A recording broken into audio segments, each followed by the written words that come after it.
हरे कृष्णा।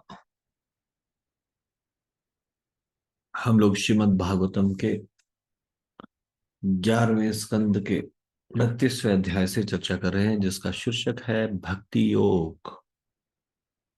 हमने 40वें श्लोक तक चर्चा की। आज हम 41वें श्लोक से आगे की चर्चा करेंगे। इससे पहले कि हम ये चर्चा शुरू करें, कृपया आप सब लोग मेरे पीछे ये प्रार्थना बोलिए।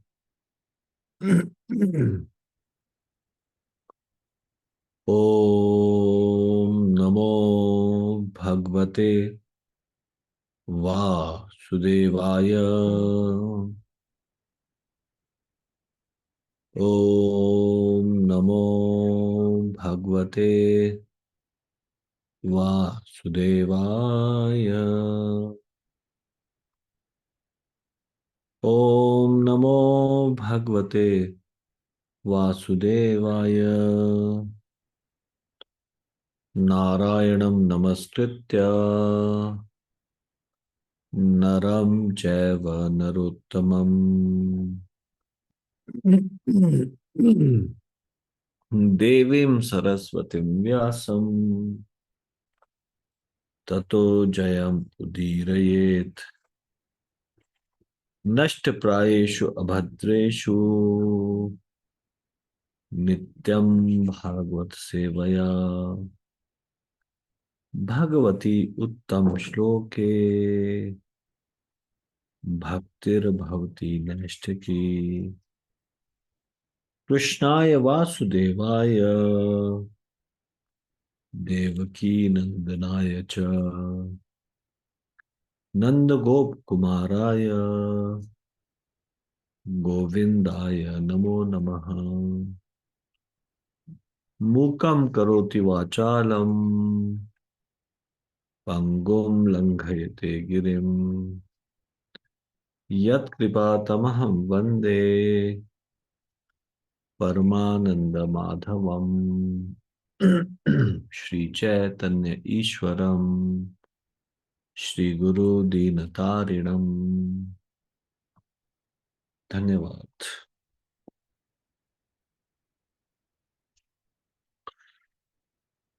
तो हमने पिछले कल 40वें श्लोक तक चर्चा की थी और 35वें श्लोक से 40वें श्लोक तक उद्धव जी की कृतज्ञता के विषय में बताया गया था।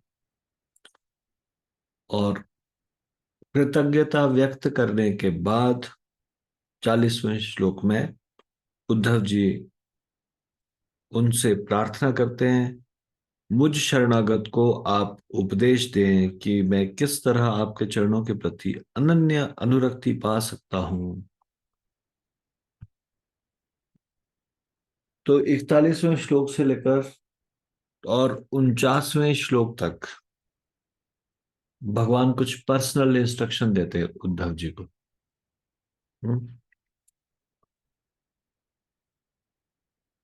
41, 42, 43, 44 ये चार श्लोक एक साथ लिए गए। श्री भगवान उवाच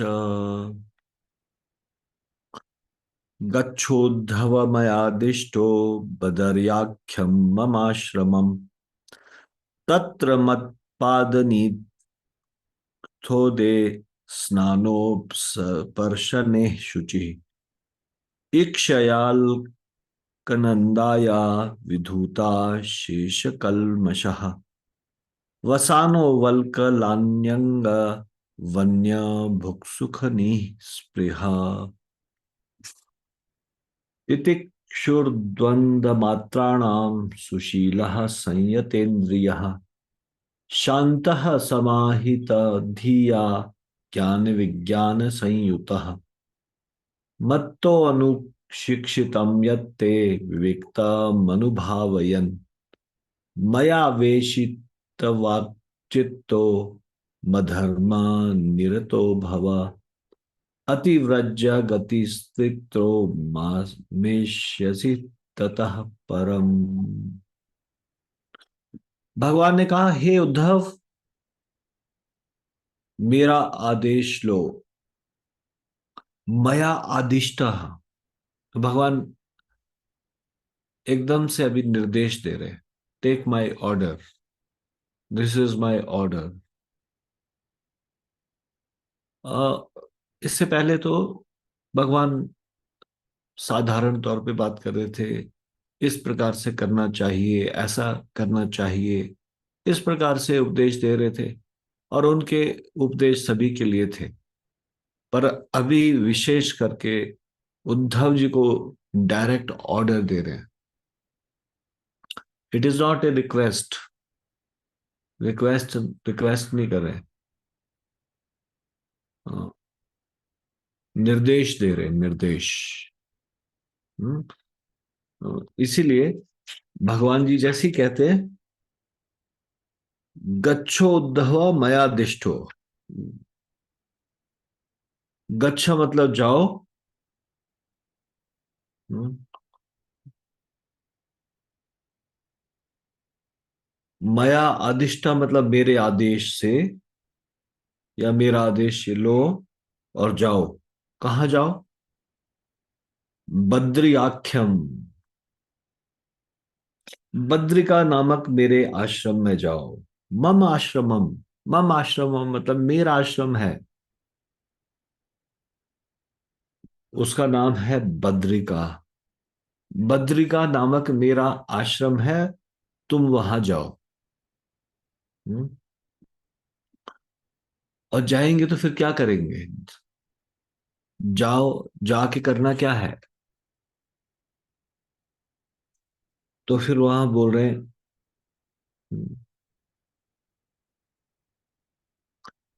तत्र मतपाद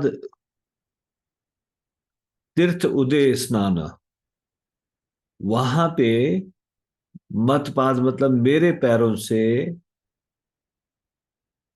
निकले हुए जल में स्नान करो।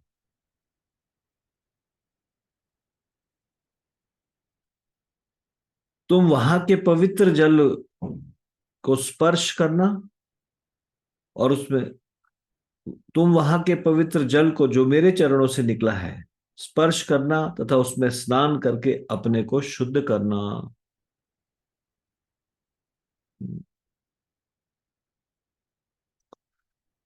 और फिर नाम भी बता रहे हैं कि अलकनंदाया।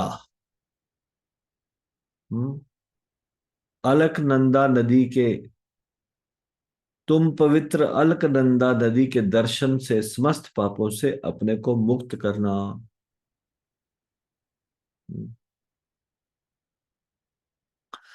अलकनंदा क्या है? ये गंगा का ही एक स्वरूप है। यदि आप बद्रीनाथ जाएंगे कभी, या बद्रीनाथ यदि आप गए होंगे तो आपने देखा होगा, वहां पे जो नदी है वो अलकनंदा के नाम से जानी जाती है। अलकनंदा। तो भगवान कह रहे हैं कि अलकनंदा, हम्म,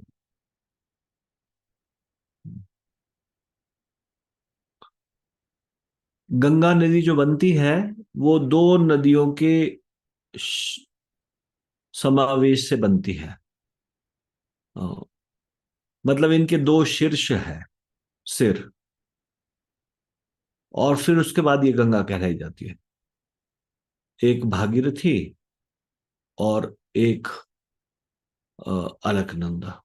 गंगा नदी का नदी शीर्ष है ये, गंगा नदी का नदी शीर्ष। और एक नदी शीर्ष है, दूसरा सोर्स क्या है?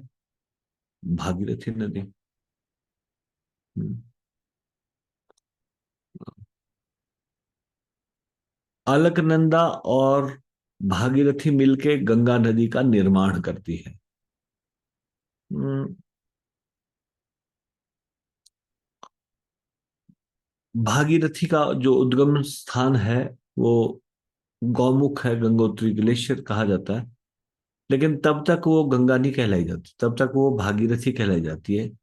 देवप्रयाग में ये दोनों नदियां मिलती हैं, अलकनंदा और भागीरथी, और उसके बाद गंगा ही कहलाई जाती है। हम्म। देवप्रयाग एक स्थान है, भारत में उत्तराखंड में, और उसके पश्चात कोई उसको अलग नाम से नहीं बोलता, कोई गंगा शब्द इस्तेमाल होता है उसके बाद। तो दो नदी शीर्ष हुए गंगा नदी के। तो वो कह रहे हैं कि भगवान यहाँ पे बता रहे हैं कि मेरे पैरों से निकला हुआ जल, जैसे गंगा नदी भगवान के पैरों से निकला हुआ जल है, वैसे तो गंगा नदी बनी है भागीरथ रथी और अलकनंदा से। ये दोनों भगवान के चरणों से निकला हुआ जल है। हम्म।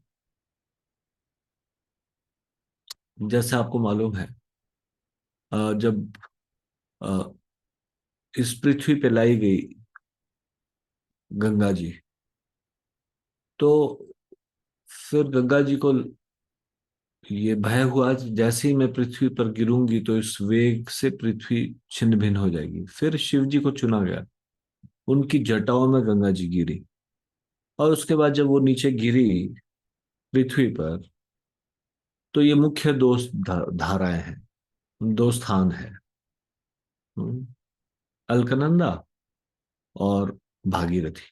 आगे जाके वही वही नदी है, वही दो दो अलग अलग धाराओं में आगे जाके देवप्रयाग में मिल गई, और उसके बाद फिर गंगा नदी कहलाई जाने लगी।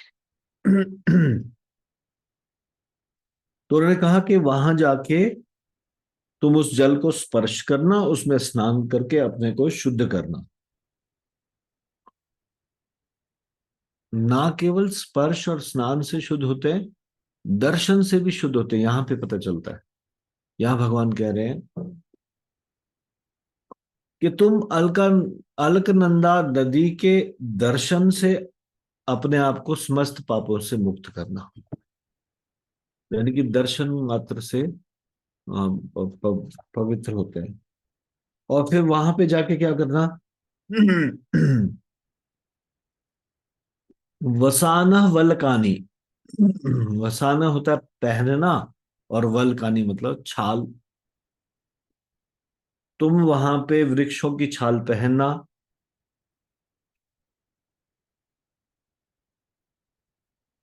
और जो कुछ वन में प्राप्त हो,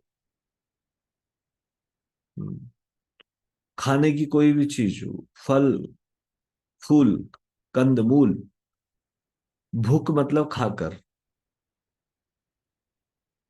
तुम वहां पे जो कुछ मिले उसे खाना। इस तरह तुम संतुष्ट और इच्छा से मुक्त समस्त द्वैतों के प्रति सहिष्णु, अच्छे स्वभाव के, आत्म संयमी, शांत तथा आध्यात्मिक ज्ञान एवं विज्ञान से समन्वित हो सकोगे। अपना ध्यान एकाग्र करके मेरे द्वारा दिए गए उपदेशों का निरंतर मनन करना, और इनके सार को आत्मसात करना, अपने वचनों तथा विचारों को मुझ पर स्थिर करना, और मेरे दिव्य गुणों की अनुभूति को अपने में बढ़ाने के लिए सदैव प्रयास करना। इस तरह तुम प्रकृति के तीन गुणों के गंतव्यों को पार करके अंत में मेरे पास आओगे। तो जब ये निर्देश देते हैं भगवान यहाँ पे इन चार श्लोकों में, इसके बाद फिर सुखदेव गोस्वामी बताते हैं। श्री शुक उवाच स एव मुक्तो हरिमेधसोऽध्वः प्रदक्षिणं तं परिसृत्य पादयोः शिरो निधाय शुक्लाभिर्राद्रधि न्यशिर्दद्वन्द्वपरो व्यपकर्मे। न्यश्चिंत अद्वंद पर अपि अपक्रमे। सुखदेव गोस्वामी ने कहा, इस तरह भौतिक जीवन के समस्त कष्ट को नष्ट करने वाली बुद्धि के स्वामी भगवान कृष्ण द्वारा संबोधित किए जाने पर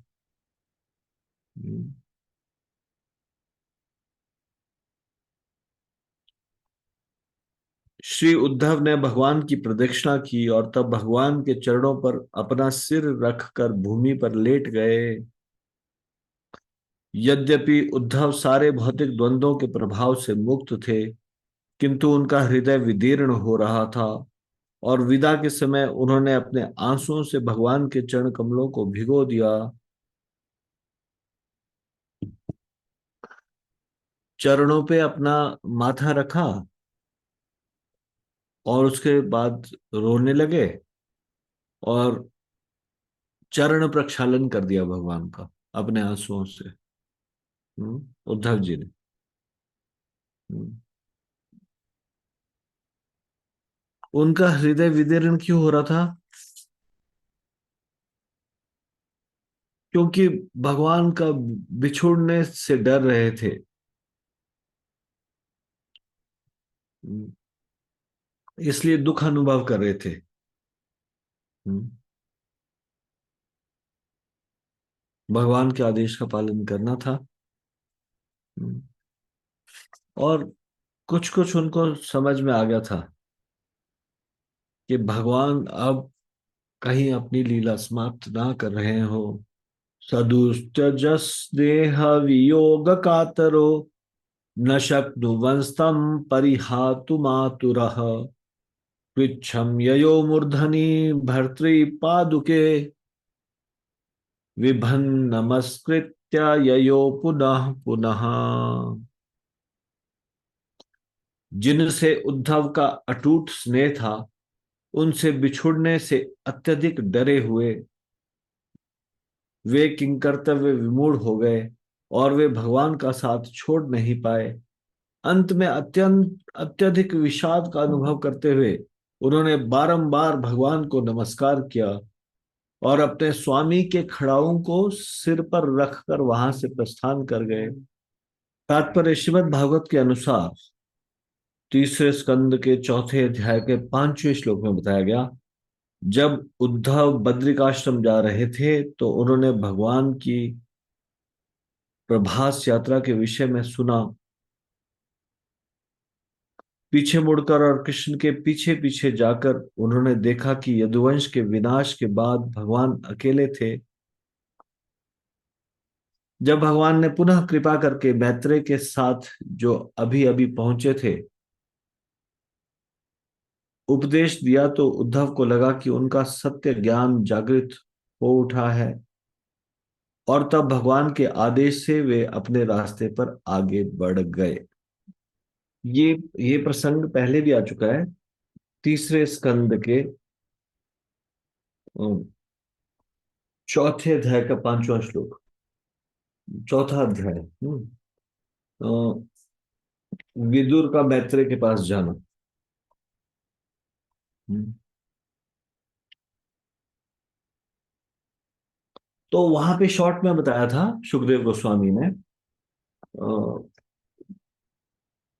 भगवान के विषय में बताते हैं। अम, ये तीसरा स्कंद शुरू होता है, विदुर द्वारा प्रश्न पूछे जा रहे हैं। मैत्रेय ऋषि मैत्रेय ऋषि से प्रश्न पूछ रहे हैं विदुर जी। हम्म। और फिर विदुर दुर्योधन उनका अपमान करता है, फिर वो छोड़ के चले जाते हैं हस्तिनापुर और तीर्थ यात्री बन जाते हैं विदुर। हम्म, विदुर की उद्धव से भेंट होती है। उद्धव से विदुर जी प्रश्न पूछते हैं। इस प्रकार से अ, चौथे अध्याय में हम्म, विदुर का मैत्रेय जी के पास जाना ये बताया जाता है। हम्म, और वहां पे फिर कृष्ण की इच्छा से यदुओं का विनाश हुआ। उद्धव को कृष्ण की कृपा प्राप्त हुई। हम्म, ये उसमें बताया गया। हम्म, तीसरे स्कंद के चौथे अध्याय का 5वां श्लोक हम निकालते हैं, यहाँ पे रेफरेंस दिया है ना। तो तीसरे स्कंद के चौथे अध्याय का 5वां श्लोक इस प्रकार से है। हम्म,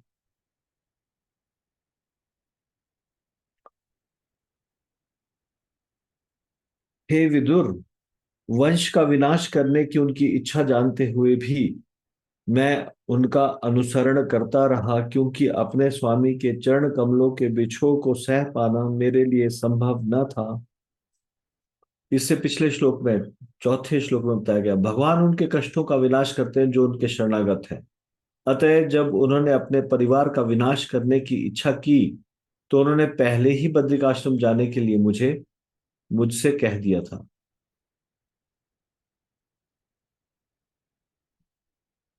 तो भगवान नहीं चाहते थे कि वो कष्टों इन कष्टों से उनको बचाना चाहते थे उद्धव को। किन कष्टों से? जो अभी भगवान का तिरोधान होगा तो उनको कष्ट होगा उद्धव जी को। यदुवंश का विनाश होगा तो कष्ट होगा। तो उन्होंने कहा कि आप तुम बद्रिकाश्रम चले जाओ, क्योंकि वहां पे वे नर नारायण के भक्तों का सानिध्य प्राप्त कर सकते थे, और उनकी भक्ति की संगति में वे वृद्धि कर सकते थे। तो यहाँ पे ये बताया गया है इस तात्पर्य में, जब अभी 11वें स्कंद के 29वें अध्याय के 46वें श्लोक के तात्पर्य में, तो जब उद्धव बद्रिकाश्रम जा रहे थे तो उन्होंने भगवान की प्रभास यात्रा के विषय में सुना।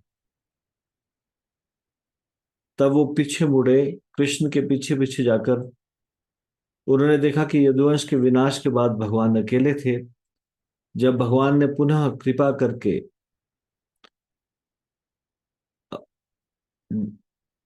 मैत्रेय के साथ जो अभी अभी पहुंचे थे,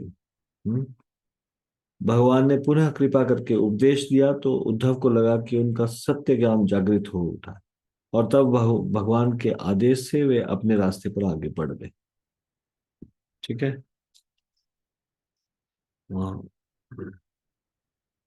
ततस्तमंतर्हृदि सन्निवेश्य गतो महाभागवतो विशालम यथोपदिष्टाम जगदेक बंधुना तपः समास्थाय हरेर गतिम। तत्पश्चात भगवान को हृदय में सुस्थित करते हुए महान भक्त उद्धव बद्रिकाश्रम गए।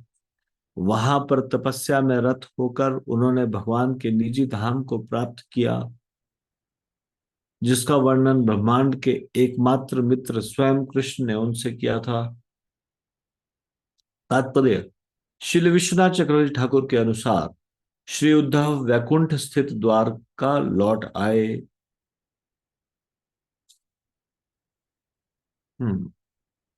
48वां श्लोक।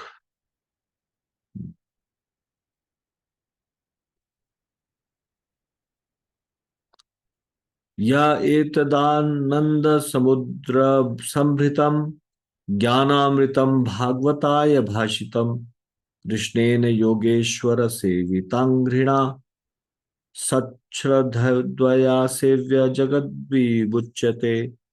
इस तरह उन भगवान कृष्ण ने, जिनके चरण कमलों की सेवा समस्त बड़े बड़े योगेश्वरों द्वारा की जाती है, अपने भक्त से यह अमृत तुल्य ज्ञान कहा, जो आध्यात्मिक आनंद के संपूर्ण सागर जैसा है। इस ब्रह्मांड में जो कोई भी इस कथा को अत्यंत श्रद्धा पूर्वक ग्रहण करता है, उसकी मुक्ति निश्चित है।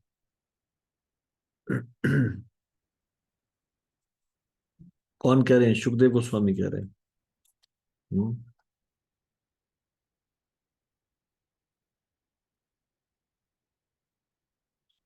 कि ये जो ज्ञान उद्धव जी को कहा भगवान ने, इस अमृत तुल्य ज्ञान को जो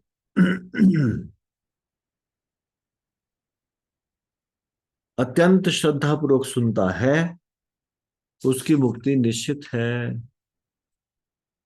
भव भयमपहंतुम ज्ञान विज्ञान सारम निगम कृदुपजहे भृंग वद्वेद सारम अमृत मुदधित चापय भृत्य वर्गान पुरुषमृषभमाद्यम कृष्ण संज्ञ नतोस्मि। मैं उन भगवान कृष्ण को नमस्कार करता हूँ जो आदि तथा समस्त जीवों में महानतम हैं। वे वेदों के रचयिता हैं, और उन्होंने अपने भक्तों के भौतिक जगत के भय को नष्ट करने के लिए मधुमक्खी की तरह समस्त ज्ञान तथा विज्ञान के इस अमृतमय सार का संग्रह किया। इस तरह उन्होंने अपने अनेक भक्तों को आनंद सागर से यह अमृत प्रदान किया है और उनकी कृपा से उन्होंने इसका पान किया है।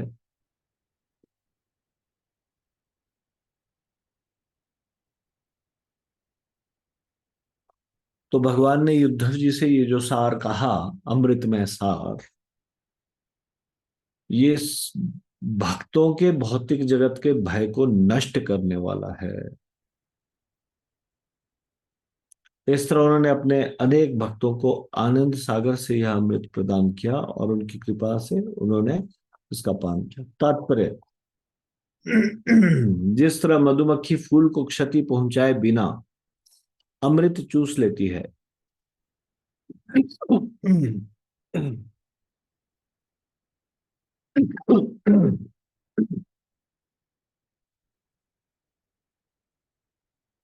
उसी तरह श्री कृष्ण वैदिक विकास की विस्तृत प्रणाली को विचलित किए बिना समस्त वैदिक ज्ञान का सार काढ़ लेते हैं।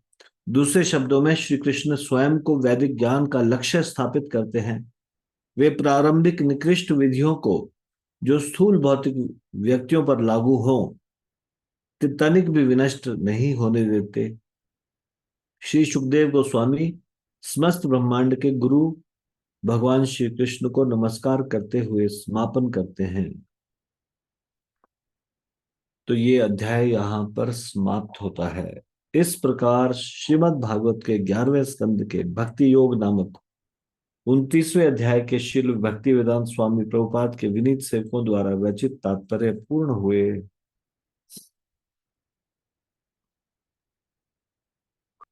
तो ये हमारा अध्याय समाप्त होता है, भक्ति योग। तो एक बार इसका रिवीजन कर लेते हैं और उसके बाद फिर अगला अध्याय 30वां अध्याय, हाँ, अगर यदुवंश का सार ये पढ़ेंगे कल। आज पहले इसका रिवीजन कर लेते हैं। पहला श्लोक निकाल लीजिए प्लीज। तो ये अध्याय श्रीमद् भागवतम के 11वें स्कंद का 29वां अध्याय भक्ति योग।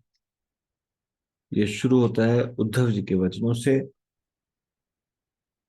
पहले 6 श्लोकों में उद्धव जी बताते हैं किस प्रकार से भगवान प्रकट होते हैं भक्तों के जीवन में। तो श्री उद्धव ने कहा, हे भगवान अच्युत, मुझे भय है कि आपके द्वारा वर्णित योग विधि उस व्यक्ति के लिए अत्यंत कठिन है जो अपने मन को वश में नहीं रख सकता। इसलिए आप सरल शब्दों में यह बतलाएं कि कोई व्यक्ति किस तरह इसे अधिक आसानी से संपन्न कर सकता है।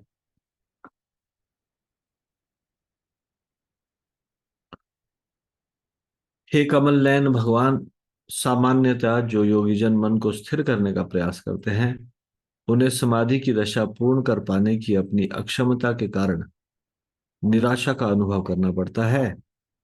इस तरह वे मन को अपने वश में लाने के प्रयास में उकता जाते हैं। इसलिए हे कमल नयन ब्रह्मांड के स्वामी, हंस सदृश व्यक्ति खुशी खुशी आपके उन चरण कमलों की शरण ग्रहण करते हैं जो समस्त दिव्य आनंद के स्रोत हैं। किंतु जिन्हें अपने योग तथा कर्म की उपलब्धियों पर गर्व है वे आपकी शरण में नहीं आ पाते और आपकी माया शक्ति द्वारा परास्त होते हैं।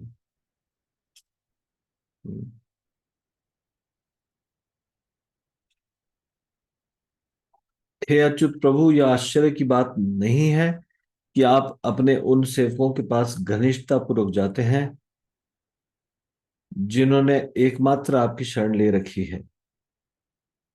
जब आप भगवान रामचंद्र के रूप में प्रकट हुए थे उस अवधि में ब्रह्मा जैसे महान देवता आपके पाद पीठ पर अपने मुकुट के ऐश्वर्यशाली सिरे रखने के लिए लालायित रहते थे।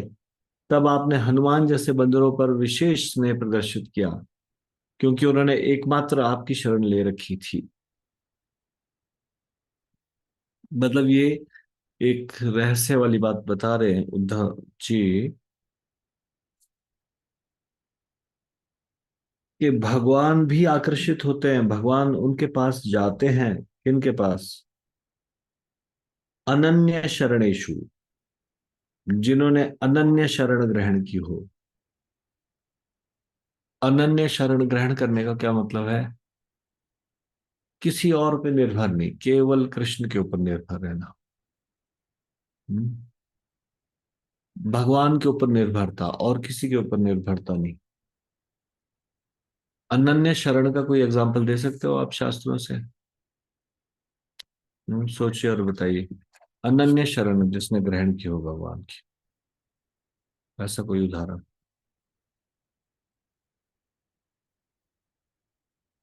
शास्त्रों से कोई रेफरेंस दे दीजिए भगवान के प्रति अनन्य शरण जिसमें दिखाई देता हो नो अदर शेल्टर। रजनी बाला माता जी। हरे कृष्ण प्रभु जी, दंडवत प्रणाम। अनुपम। प्रभु जी, शबरी शबरी कह सकते हैं, जिन्होंने अपना घर बार सब कुछ त्याग के अपने गुरु के कथनानुसार। प्रभु जी ठीक है। राजेंद्र प्रताप प्रभु जी। ठीक है माता जी। हरे कृष्णा प्रभु जी, दंडवत प्रणाम प्रभु जी।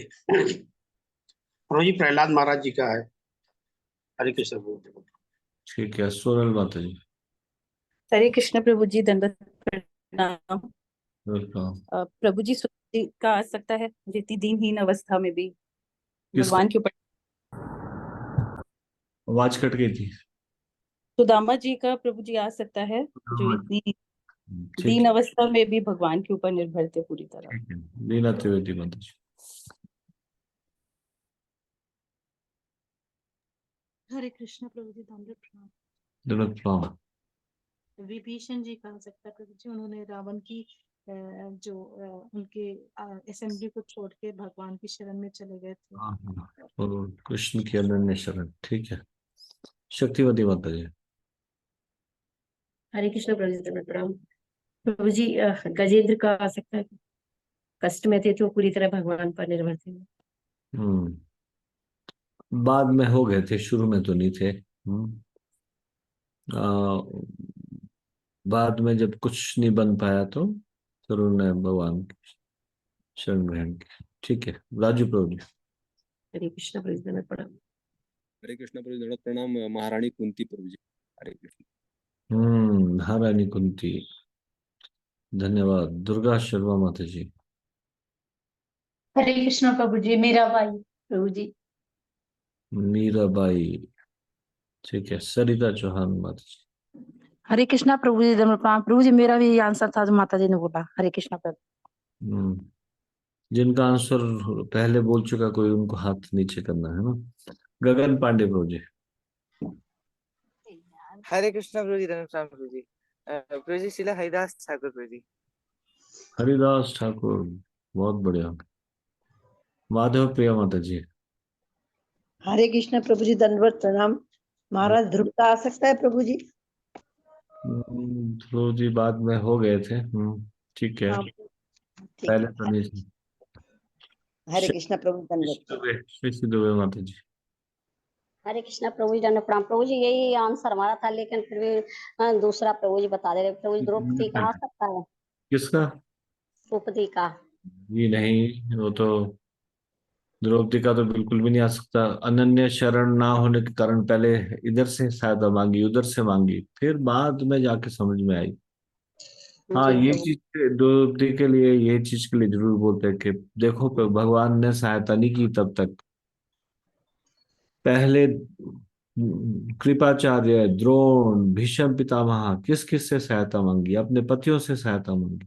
जब सबको छोड़ दिया भी कि सबसे विश्वास हो गया, कोई सहायता नहीं कर सकता, अपने खुद का भी प्रयास छोड़ दिया, हाथ खड़े कर दिए भगवान के।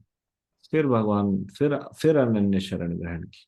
हाँ की, बाद में की। रचना माता जी। रचना जी। हरे कृष्णा प्रभु जी, दंडवत प्रणाम। रचना माता जी। हरे कृष्ण प्रभु जी, दंडवत प्रणाम। प्रणाम। जी सारे आंसर तो हो गए। अर्जुन। ठीक है, पुष्पा जोशी माता जी। हरे कृष्णा प्रभु जी। वृंदावन की सब गोपियां जो भगवान की। धन्यवाद। राधा कृष्ण प्रभु जी। हरे कृष्णा प्रभु जी। हरे कृष्णा प्रभु जी, आवाज आ रही है प्रभु जी? यस प्रभु जी, बताइए। प्रभु जी, नरसिंह मेहता जी का आ सकता है इसमें? ठीक है, मोहित प्रभु जी।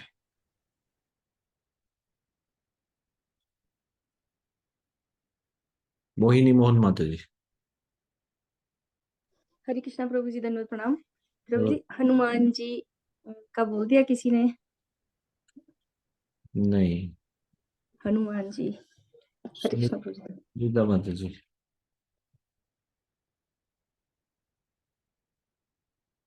सुनीता माता जी। हरे कृष्ण प्रभु जी, दंडवत प्रणाम। प्रणाम। प्रभु जी, अम्बरीश महाराज जी का आ सकता है जी?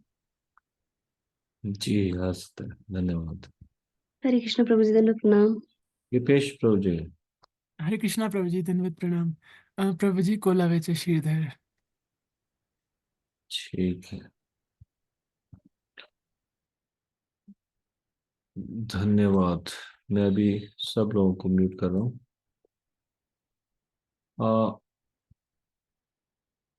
तो बहुत सारे आंसर है। अभी देखो कितने सारे उनके गुण या से भक्तों को याद करना, ये भी अच्छा है ना। पहले गुण को याद किया, कौन सा गुण? हाँ, अनन्य शरण।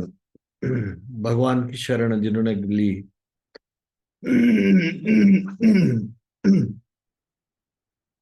एकमात्र भगवान की शरण।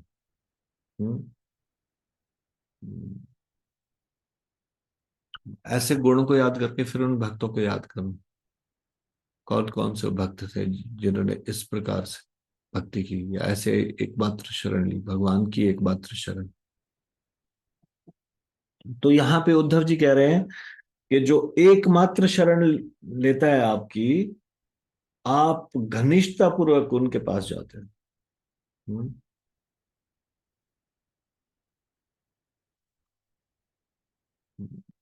हे अच्युत प्रभु, यह आश्चर्य की बात नहीं है कि आप उनके अपने उन सेवकों के पास घनिष्ठता पूर्वक जाते हैं जिन्होंने एकमात्र आपकी शरण ले रखी हो। जब आप भगवान रामचंद्र के रूप में प्रकट हुए थे, उस अवधि में ब्रह्मा जैसे महान देवता आपके पाद पीठ पर अपने मुकुट के ऐश्वर्यशाली सिरे रखने के लिए लालायित रहते थे। तब आपने हनुमान जैसे बंदरों पर विशेष स्नेह प्रदर्शित किया, क्योंकि उन्होंने एकमात्र आपकी शरण ले रखी थी। अब मैं आपको एक चीज बताना चाहता हूं, ध्यान से सुनिए इस बात।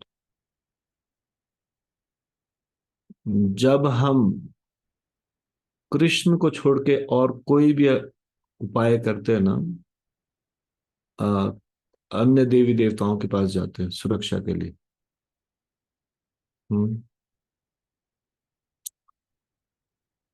तो फिर हमने अनन्य शरण नहीं ले रखी, पक्की बात। मैंने आपको बताया था एक बार, भक्तों के 26 गुण है। 26 गुण में से एक गुण तराजू के एक पलड़े पे रखो और 25 गुण एक पलड़े पे रखो, तो वो एक गुण भारी होगा। तो 26 गुणों जो भक्तों के 26 गुण बताए गए हैं, उनमें से कौन सा ऐसा गुण है वो? हाँ, नहीं मैं प्रश्न नहीं पूछ रहा अभी। तो वो गुण है कृष्ण एक शरणम। हाँ, कृष्ण एक शरणम, ओनली डिपेंडेंट अपॉन कृष्ण। कई बार कुछ किसी का व्यापार नहीं चल रहा, तो कोई लोग बोलते हैं कि आप लक्ष्मी जी का ये पूजन कराओ, देखो आपका बिजनेस कैसे बढ़िया से चलता है। और फिर कोई व्यक्ति उससे प्रभावित हो जाता है बात, और फिर वो लक्ष्मी लक्ष्मी जी के आराधना में लग जाता है। तो अनन्य कृष्ण एक शरणम नहीं है वो, कृष्ण एक शरणम नहीं। हमको बचपन से हम ऐसी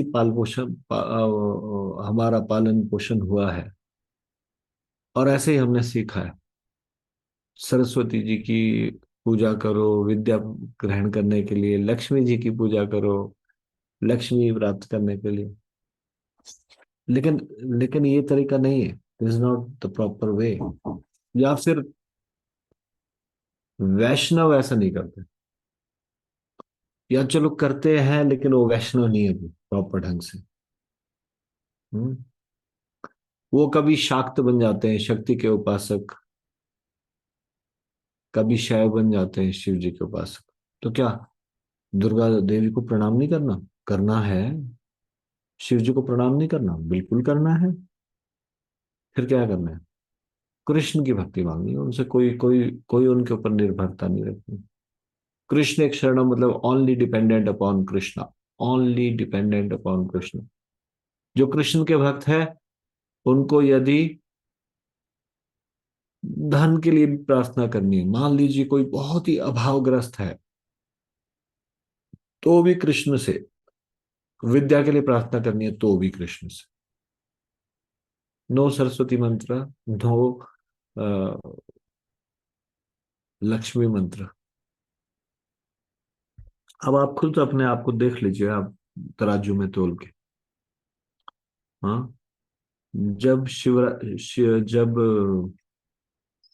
दीपावली आती है तो अल्टर में लक्ष्मी और गणेश जी की वो मूर्ति लेके आ जाते हैं।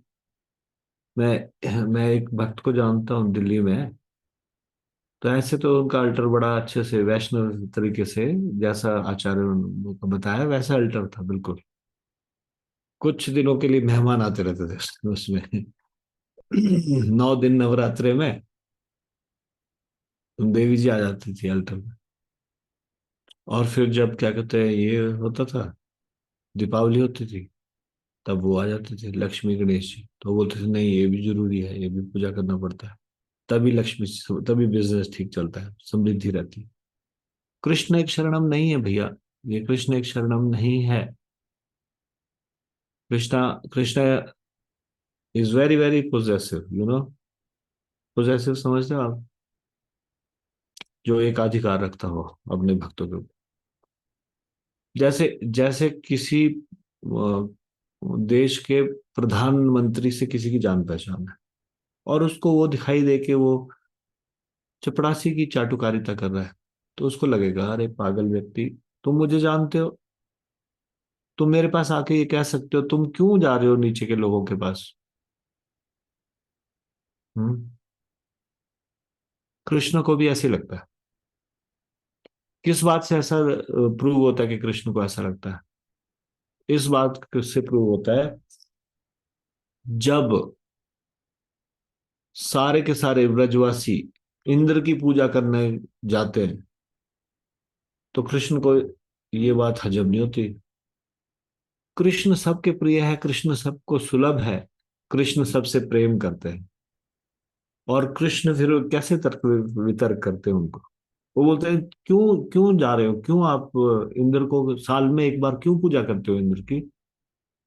तो कहते हैं इंद्र की कृपा के कारण ही हमारी गौएं हृष्ट पुष्ट रहती है। इंद्र वर्षा करते हैं और उससे वर्षा से घास उत्पन्न होती है, और घास खा के हमारी गौएं हृष्ट पुष्ट रहती है, इसलिए हम साल में उनको धन्यवाद करते हैं। तो भगवान कृष्ण ने ये बात को नकार दिया। उन्होंने बोला कि वर्षा तो सब स्थानों में होती है, समुद्र में भी होती है, समुद्र में जल की आवश्यकता है क्या? तो वर्षा तो होगी होगी, सब सब जगह वर्षा होगी। हम्म आपकी गौएं जो स्वस्थ रहती है ये इस पर्वत के कारण है। गोवर्धन पर्वत एक ऐसा पर्वत था जहां एकदम लश ग्रीन, एकदम घास पशुओं के लिए, और सारे ग्वाल वाल सबके पशु वहां जाते थे, गाय वगैरह। तो उन्होंने कहा कि अगर आपको धन्यवाद ही करना है तो गोवर्धन जी का धन्यवाद कीजिए, इनके कारण आपकी गौएं हरिष्ट पुष्ट है, इंद्र के कारण नहीं। और फिर वो तर्क वितर्क में हार जाते हैं उसके साथ। और सबसे बड़ी बात है कि सब लोगों का प्रेम इतना ज्यादा है कृष्ण के प्रति कि कृष्ण हठ पे आ गए तो फिर सब बोलते हैं ठीक है, अच्छा क्या चाहते हो तुम। फिर वो जितना भी बनाई है सामग्री, वो इंद्र को ना देके फिर गोवर्धन पर्वत को अर्पित की जाती है। और गोवर्धन पर्वत को जब अर्पित की जाती है तो कृष्ण दो रूप बना लेते हैं। एक तो उनके साथ बच्चे के रूप में होते हैं, और दूसरा एक बड़ा, एक ऐसी आकृति उस पर्वत से निकलती है, जो कुछ रखा होता है सब खा जाता है, जो पकवान रखे होते हैं सब खा जाते हैं। और फिर उसके बाद बोलते हैं अन्न, और अन्न, और ऐसी आवाज आती है। अन्न और मतलब और अनाज लेके आओ, और एक गांव है अन्य, और सुना है आपने अन्य और? गिरिराज परिक्रमा में अन्य और वो स्थान है जहाँ पे वो घटना हुई थी। दो हाथ निकलते बड़े बड़े, एक मुख निकलता है पर्वत से, वो सारी चीजें खा जाता है। फिर बोलते हैं देखो देखो गोवर्धन गिरिराज जी प्रकट हो गए, यही है आपके आपके ऊपर कृपा करने वाले। कृष्ण ही होते हैं वो। कृष्ण अपना दूसरा रूप इस तरह से बना लेते। तो कृष्ण को बहुत पसंद है ये, जब हमारा पूरी तरह से निर्भरता हो कृष्ण के ऊपर। कोई ये कहेगा कि देखो वो तो ब्रजवासी थे, चलो कृष्ण भगवान उनके साथ थे, जब उन्होंने इंद्र की पूजा छोड़ी तो देखो उनको रिजल्ट भुगतना पड़ा है या नहीं। इंद्र कितना क्रोध में आ गया।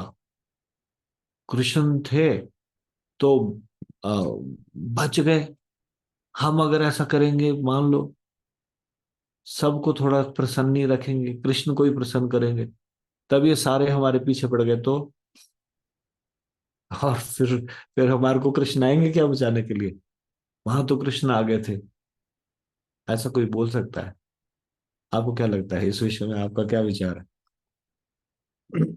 गौरव पांडे प्रभु, आप बीच में हाथ उठा रहे थे।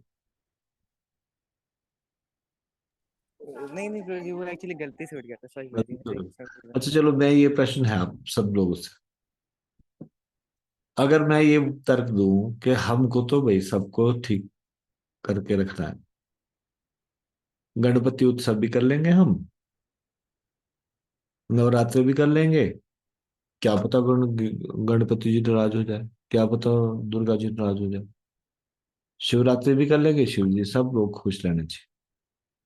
क्योंकि हमने देखा इंद्र नाराज हो गए थे एक बार, तब कृष्ण तो उनके साथ थे, उन्होंने बचा लिया। अब हम तो इतने अदना से भक्त है, अदना से मतलब नियोफाइट, इतना हमारा प्रेम भी नहीं है कृष्ण के प्रति। प्रेम था उनका कृष्ण के प्रति, इसलिए उनको बचाने आ गए, हमको बचाने नहीं आए तो। हम्म इसलिए क्यों ना सबको साथ में लेके चले। क्या बोलते हो अब इस विषय में? सबको साथ में लेके ना चला जाए? चला जाए तो क्यों चला जाए, और नहीं चला जाए तो क्यों नहीं चला जाए? पहले वैष्णवी वर्मा, यस मत। हरे कृष्ण प्रभु जी, धन्यवाद प्रणाम। प्रभु यस जी मत। यही था कि प्रभु जी, जैसे एक प्लांट में पानी दे देते हैं तो सबको मिल जाता है, वैसे ही अगर हम भगवान की भक्ति करेंगे तो फिर सबको मिल आपकी जाएगा। आवाज बहुत क्लियर नहीं आ रही है। आप कह रहे हो जब हम जड़ों में पानी दे, जैसे प्लांट में, हाँ जी, यस प्रभु जी। एक प्लांट है, एक पौधा है, उसको जड़ में पानी देते हैं तो सब जगह पानी मिल जाता है। तो कृष्ण की भक्ति करेंगे तो सब लोगों को मिल जाएगी, सबको सब संतुष्ट हो जाएंगे। यस प्रभु जी। पर यस। हम देख रहे हैं इंद्र को मिला ही नहीं पानी। मतलब कृष्ण भक्ति किया तो इंद्र संतुष्ट होना चाहिए था, वो हुए नहीं, क्या वो उल्टा नाराज हो गए थे। वो ऐसा हमारे, अहंकार के वश नहीं हुए थे, उन्होंने कहा था इसलिए। पर हमारे साथ अगर ऐसा हो गया तो, अगर हमने ओनली कृष्ण की भक्ति की और हम मुसीबत में पड़ गए तो?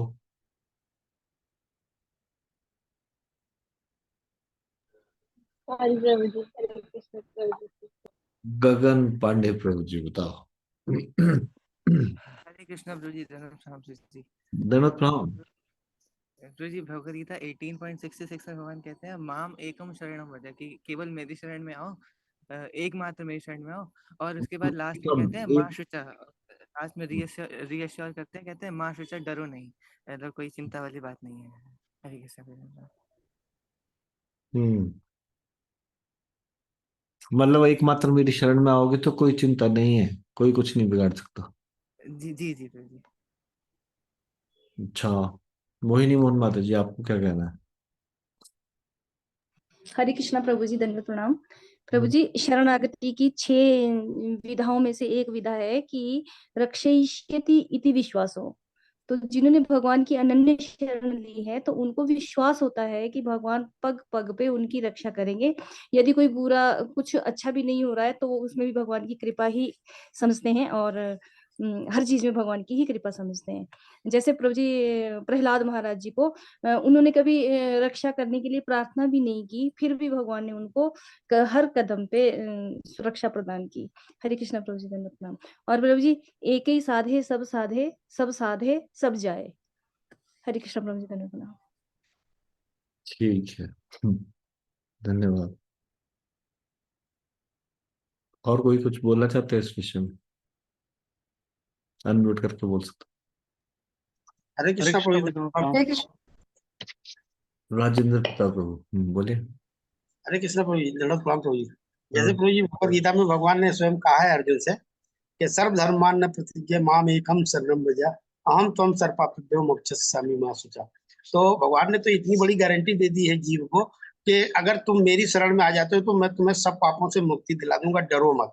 लेकिन फिर भी हम बद्ध जीव होने के कारण प्रभु जी एक इधर देवी देवताओं की शरण में जाते हैं और उनसे कुछ मांगने के लिए जाते हैं, लेकिन भगवान ने तो इतनी बड़ी गारंटी दे दी है। और भगवत गीता में भी भगवान ने ये कहा है। लेकिन प्रभु जी हम लोग इतने बद्ध हैं कि हम दूसरों की शरण में जाने के लिए तैयार रहते हैं हमेशा। हरे कृष्णा प्रभु, धन्यवाद। और कोई कुछ बोलना चाहता था? हरे कृष्णा प्रभु जी, दंडवत प्रणाम। धन्यवाद प्रणाम।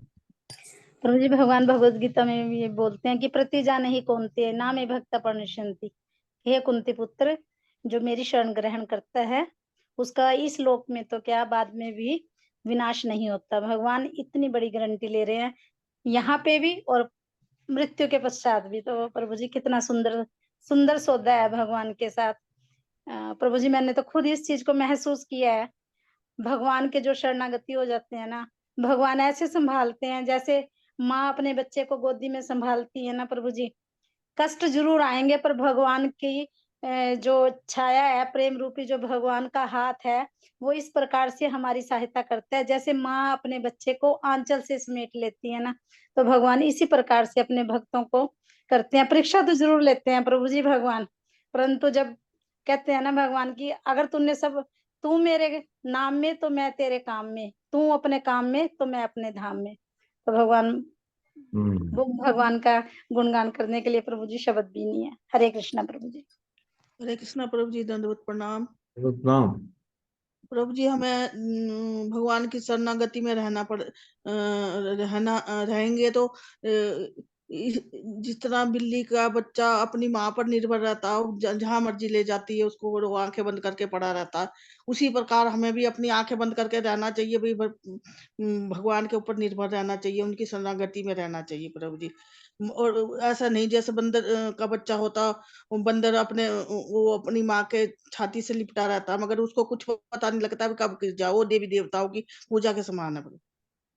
हरे कृष्णा प्रभु जी, दंडवत प्रणाम। हरे कृष्णा प्रभु, दंडवत प्रणाम। प्रणाम। प्रभु जी, जैसे कि हम प्रसाद को पाते हैं तो वो हमारे उदर में जाता है प्रभु जी। जब उदर में जाता है तो हमारे हाथ पैर सब संचालित रूप से कार्य करने लगते हैं प्रभु जी। हम अलग अलग तो प्रसाद पाते रहेगी हाथ में, तो उसी प्रकार प्रभु जी जब हम कृष्ण की भक्ति करेंगे तो सारे देवी देवता प्रभु जी संतुष्ट हो जाते हैं। और प्रभु जी भगवत गीता में भी काफी श्लोकों में बताया गया कि भगवान मन मना मद भक्तो मध्याधि नमस्करो। मतलब प्रभु जी बहुत ऐसे श्लोक हैं जो भगवान कह रहे हैं मेरी शरण में आओ, मेरी पूजा करो, मुझे नमस्कार करो। तो प्रभु जी हमें कृष्ण की ही शरण ग्रहण करनी चाहिए। हरे कृष्णा प्रभु। हरे कृष्णा प्रभु, दंडवत प्रणाम प्रभु जी। धन्यवाद प्रणाम।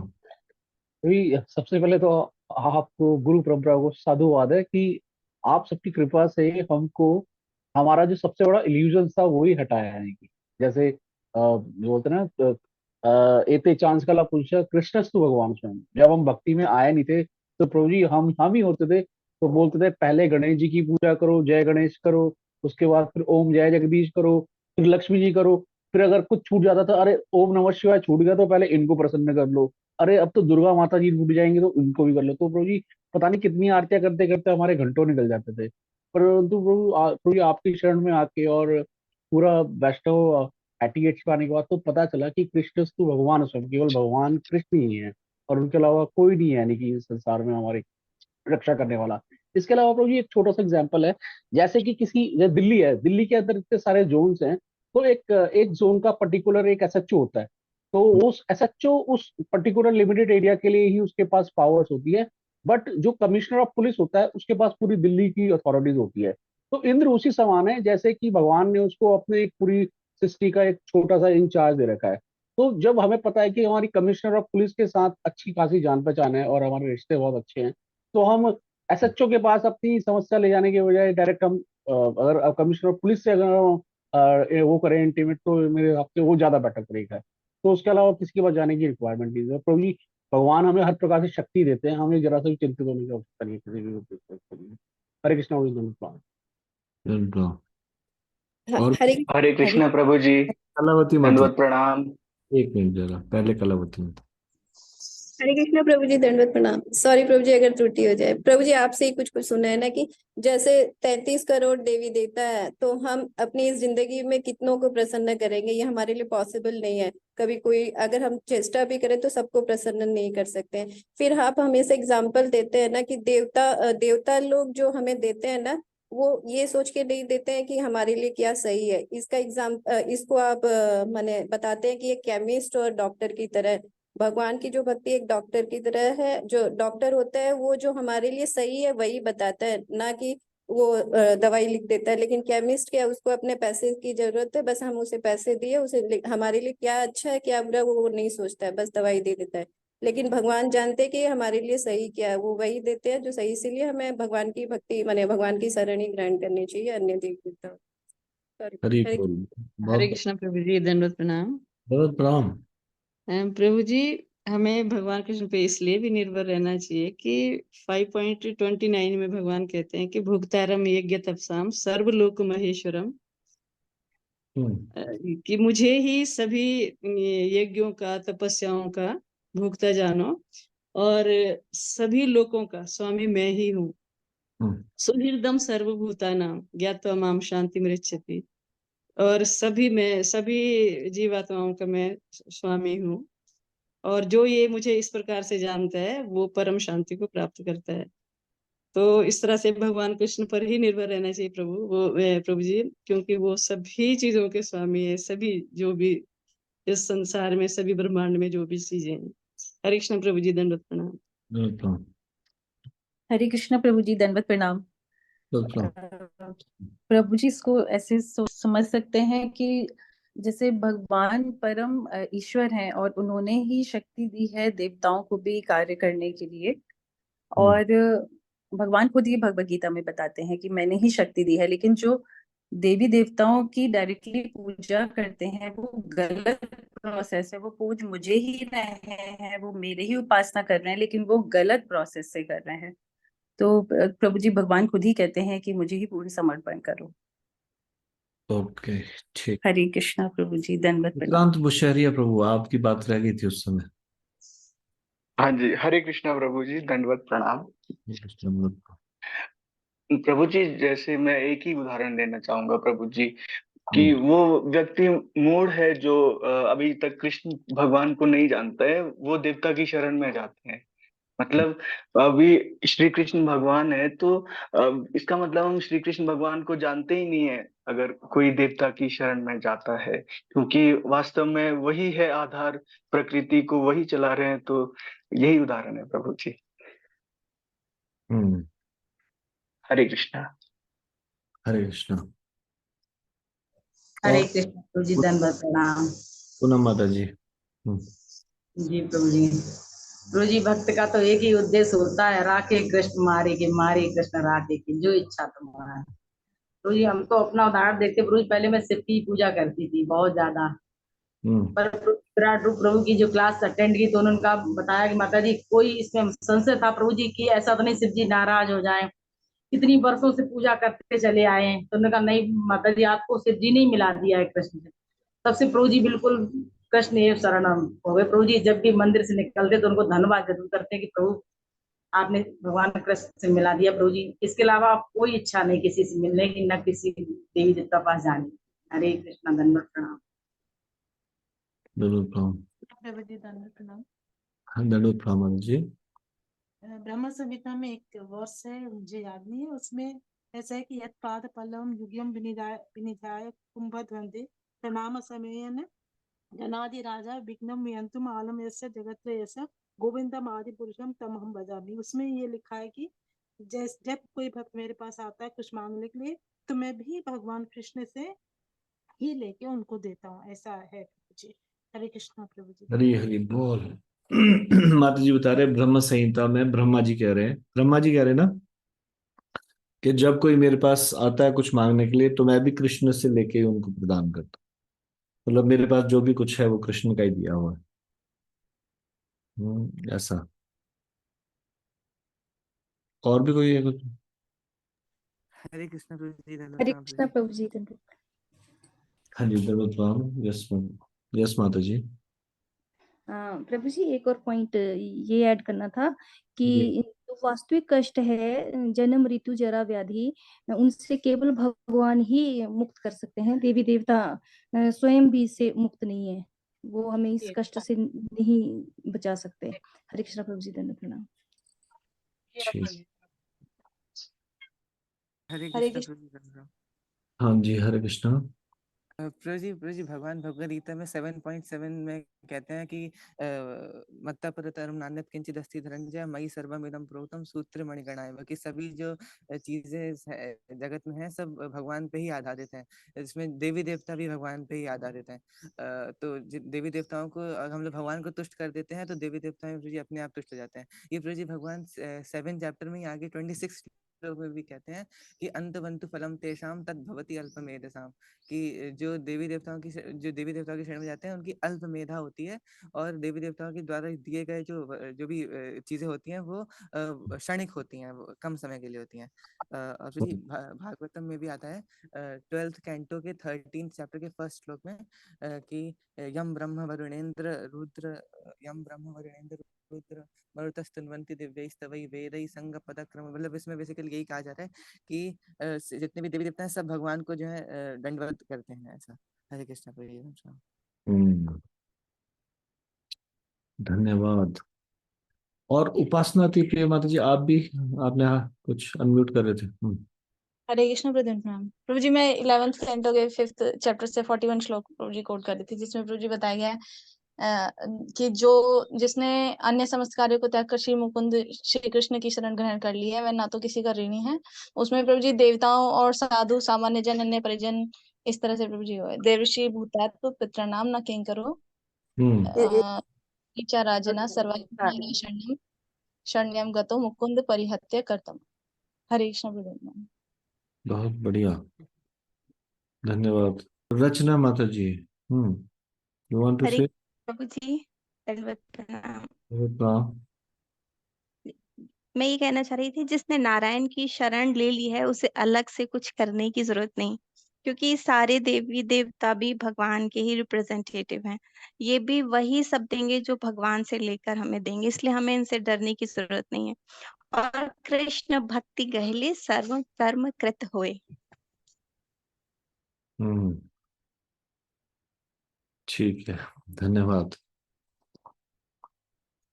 विमला माता जी ने हाथ खड़ा किया है। यस माता जी। हरे कृष्ण प्रभु जी, आपके श्री चरणों में कोटि कोटि प्रणाम, सभी भक्तों के चरणों में। प्रभु जी पहली बार कुछ बोल रही हूँ, अगर गलती होगी तो क्षमा करना। बात नहीं। जैसे हमारे ऊपर प्रभु जी देव ऋण, ऋषि ऋण, प्राकृतिक ऋण बोलते हैं कि जो भगवान की भक्ति करता है तो कोई भी ऋण नहीं उसके ऊपर रह जाते। प्रभु जी क्षमा करना अगर गलती हुई तो। धन्यवाद। आप किन के रेफरेंस से है माता जी? प्रभु जी ऐसे तो मैं हिमाचल कुल्लू से है, श्रीमान हमारे आदरणीय सॉरी अभिराम प्रभु जी। हाँ जी प्रभु जी। ठीक है, धन्यवाद। और किसी को तो नहीं कुछ कहना? हरे कृष्णा प्रभु जी दंडवत प्रणाम। दंडवत प्रणाम। प्रभु जी, जैसे हम और देवी देवताओं की पूजा करते हैं तो वो मतलब कि कृष्ण जी की भक्ति तो हम कर ही रहे हैं प्रभु जी। तो वो सभी देवी देवता बहुत प्रसन्न होते हैं कि हम कृष्ण जी की भक्ति कर रहे हैं प्रभु जी। हरे कृष्णा, दंडवत प्रणाम। धन्यवाद। तो अभी ये ना लाइफ में प्रैक्टिकल लाना, थ्योरेटिकली होना अलग चीज है और उसको प्रैक्टिकली लाइफ में लाना अलग चीज है। कई बार हम इस प्रकार से सुनते हैं, सुन लेते हैं, जानते भी है, लेकिन पूरी तरह से शरणागत हो ही नहीं पाते। जब भी कुछ समस्या आती है फिर हम और देवी देवताओं के, आदत पड़ी बचपन से ये सीखा, और फिर हम सोचते हैं कि ये समस्या का हल के लिए तो यही ठीक रहेंगे, मतलब कोई भी। और ज्योतिष इत्यादि का उपाय इत्यादि जो करते हैं वो भी शुद्ध भक्ति के खिलाफ है। Devotees, pure devotees, they don't go to astrologers. जो प्योर डिवोटीज है वो ज्यादा हीरा पन्ना मोती ये ऐसे नहीं पहनते, वो कृष्णा के ऊपर निर्भर है। कृष्णा जैसा आप चाहो, मारो भी राखो भी, जो इच्छा तुम मार। आप चाहे तो रक्षा करो, चाहे आप, मैं आपके ही चरणों को पकड़ के रहूंगा, आपकी ही शरण में रहूंगा। हाँ, इस संसार में विचलित होके किसी और को स्वामी नहीं बना देते। कई बार ज्योतिषी बोलते हैं ना, मंगल ग्रह का ये मंत्र पढ़ो, इतनी माला। वो सोचते हैं इससे अच्छा मैं हरे कृष्ण महामंत्र ना करूं। मंगल जी का माला करो या शनि जी की माला करो, या उनके लिए ये उपाय करो या वो उपाय करो। तो हमारे कई बार बहुत ज्यादा कन्विक्शन आ ही नहीं पाता कि मुझे कृष्ण के ही शरण में रहना है, और फिर हम लोग कुछ ना कुछ गृह शांति का उपाय करते रहते हैं। तो पूरी तरह से कृष्ण एक शरणम नहीं। जो कृष्ण एक शरणम है, निश्चित तौर पे भगवान उसकी सहायता करते हैं। और फिर जो मैं बीच में क्वेश्चन पूछ रहा था कि हम तो इतने ज्यादा गंभीर, इतने सीरियस भक्त नहीं है जितने कि ब्रजवासी हैं। कई भगवान के ऊपर निर्भर रहे और फिर भगवान ने रक्षा नहीं की, तो ऐसा सोचने की आवश्यकता इसलिए नहीं है क्योंकि भगवान ने जो ये इंद्र वाली लीला है उसमें ये भी तो एश्योर, मगर भगवान एश्योर करते हैं कि भगवान के निर्देश को जब हम मानते हैं, जैसे तो भगवान हमारी रक्षा करेंगे, और भगवान के ऊपर जब निर्भर होंगे निश्चित तौर पे भगवान रक्षा करेंगे। अनेक जगह निर्भर नहीं हम रहना है, कृष्ण के ऊपर निर्भर रहना है। और देवी देवता भी हमारी तरह जीव तत्व है। हम्म,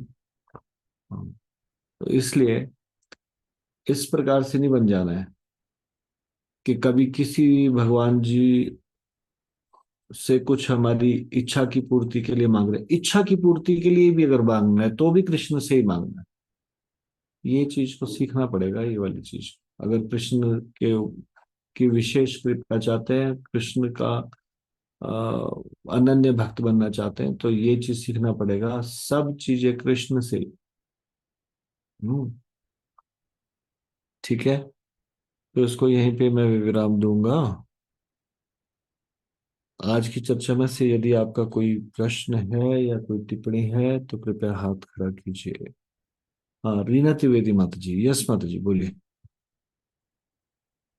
हरे कृष्ण प्रभु जी, दंडवत प्रणाम। हरे कृष्णा, दंडवत प्रणाम।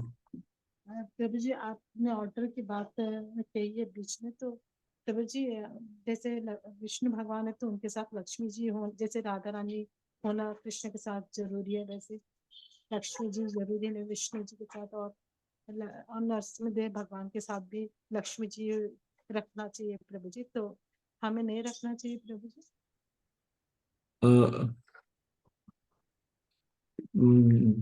हमारे को जो हमारे आचार्यों ने जिस प्रकार से बताया उसमें कभी भी नरसिंह भगवान के साथ लक्ष्मी जी साथ में रखना ही चाहिए, ऐसा नहीं होता है। हाँ, राधा कृष्ण के उपासक है हम, कृष्ण की अकेली पूजा नहीं करते, राधा रानी की अकेली पूजा नहीं करते, लेकिन नरसिंह भगवान की अकेली पूजा कर सकते हैं। अल्टर में होता है ना, नरसिंह भगवान रखते हैं ना सेकंड पायदान में, है ना। सबसे ऊपर राधा कृष्ण या फिर जगन्नाथ बलदेव सुभद्रा या गौरनिताय, उससे नीचे वाली में पंच तत्व और रखते हैं ना इस तरह से, तो नरसिंह भगवान की अकेले पूजा कर सकते हैं, कोई प्रॉब्लम नहीं है। ठीक है माता मेरा जी। मेरा कुछ पर्सनल एक्सपीरियंस था, मैं शेयर तो नहीं करना चाहती यहाँ पे प्रभु जी, पर मेरा कुछ पर्सनल एक्सपीरियंस रहा। सॉरी प्रभु जी।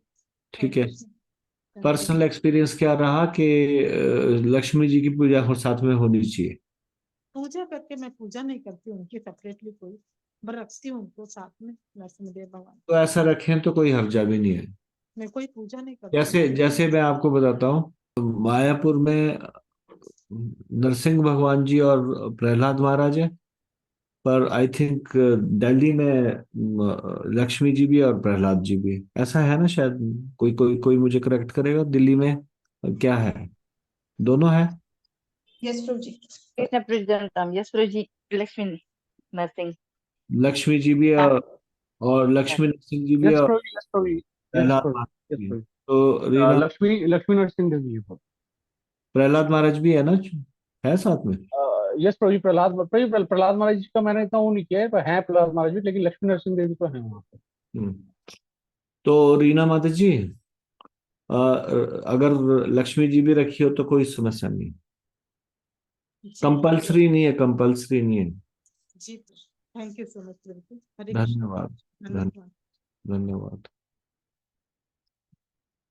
ठीक है, इसको यहीं पे विराम देते हैं। श्रीमद् भागवतम की जय, शिल प्रभुपाद की जय, निताई गौर प्रेमानंदे, हरि हरि बोल।